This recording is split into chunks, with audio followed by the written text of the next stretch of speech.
Senhor presidente, senhoras e senhores deputados, ontem, senhor presidente, praticamente com repercussão em todos os meios de comunicação, completamos 50 anos do famoso discurso de Martin Luther King contra o racismo nos Estados Unidos.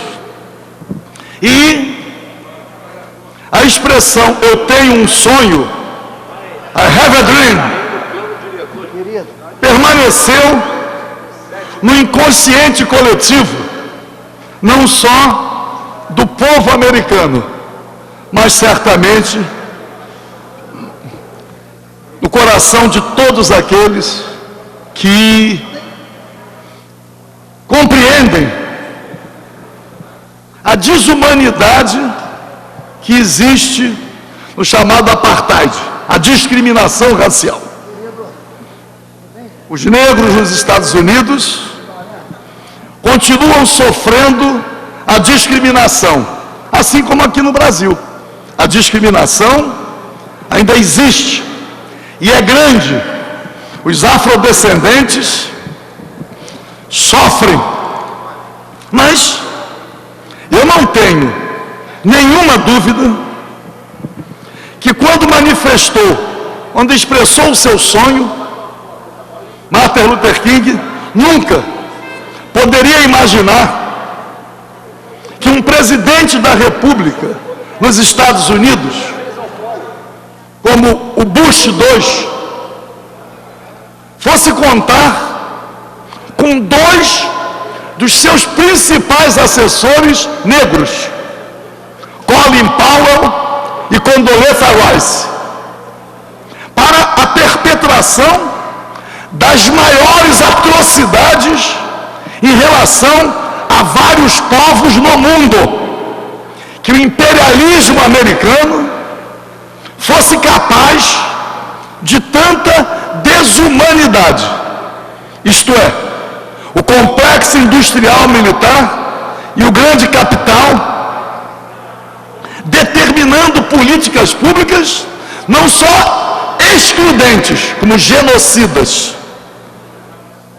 O caso, talvez mais emblemático, foi o assalto à mão armada de um país inteiro, o Iraque, e com o assassinato do presidente da República daquele país.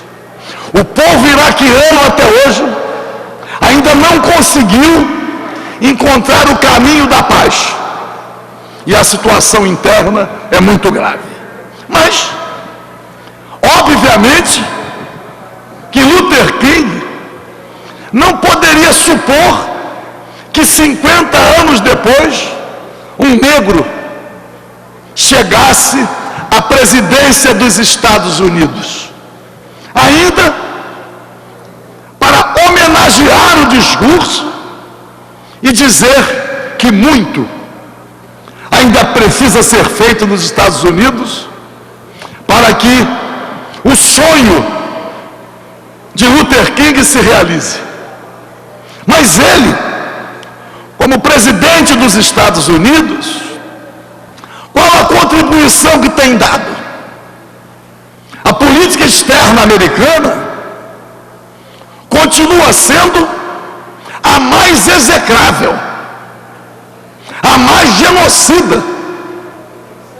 Eles estão contribuindo para muitas matanças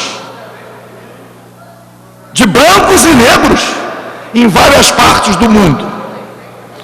Mas eu quero citar, senhor presidente, exclusivamente agora o caso da Síria.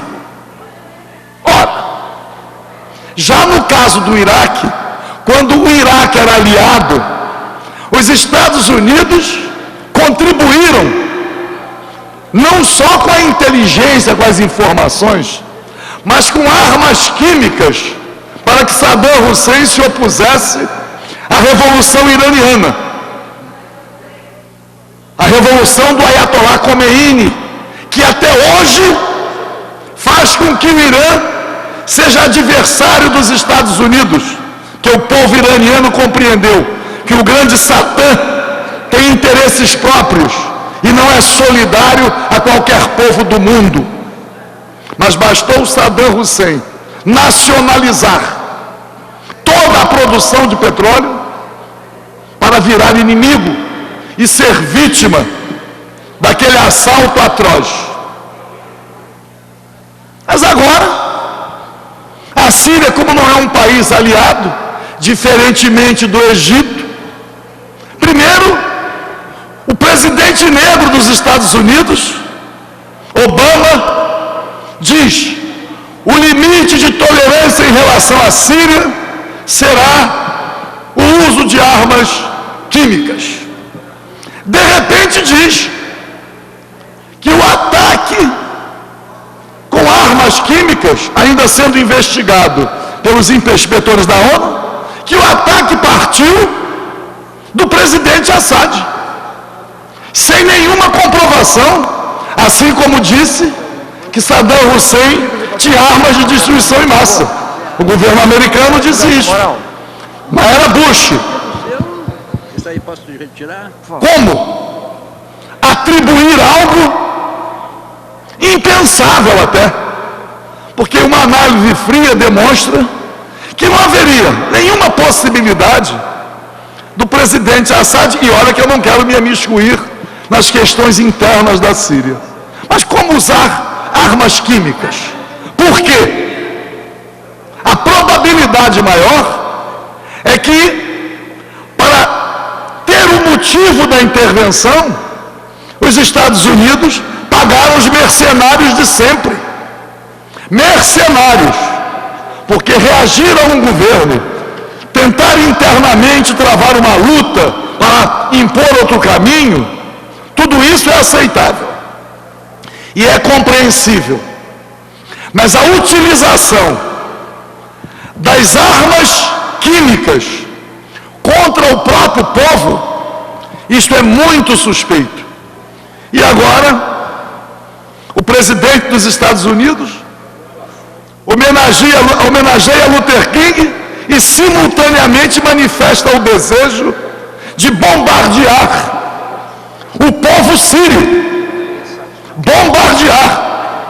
E não adianta vir com aquele discurso antigo de ataque cirúrgico, porque o soldado americano que está lá condenado a 35 anos de prisão, Bradley Manning, comprovou, denunciou com provas as atrocidades perpetradas pelo exército americano no Iraque, matando parcela da população civil, incluindo jornalistas.